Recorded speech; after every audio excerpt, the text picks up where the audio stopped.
Hello everyone, today I'll show you how to extract PDF pages from a PDF file using Nitro Pro PDF Editor. Open your PDF file with Nitro Pro PDF Editor. Now click on this page thumbnail icon and select this page layout option, and here you will find this extract option. Click here extract, and extract dialog box now open. You can choose here first page, last page, or exclusive page range.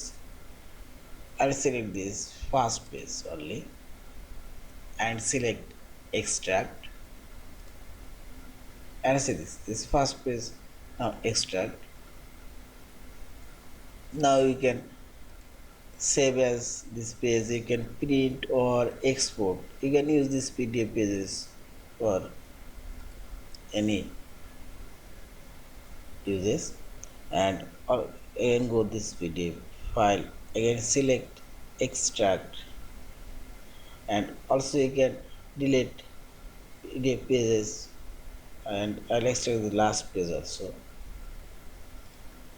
and see this last page also extracted.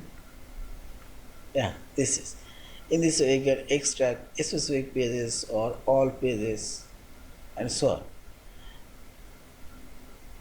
Thank you for watching. Please subscribe, like, share, and comment.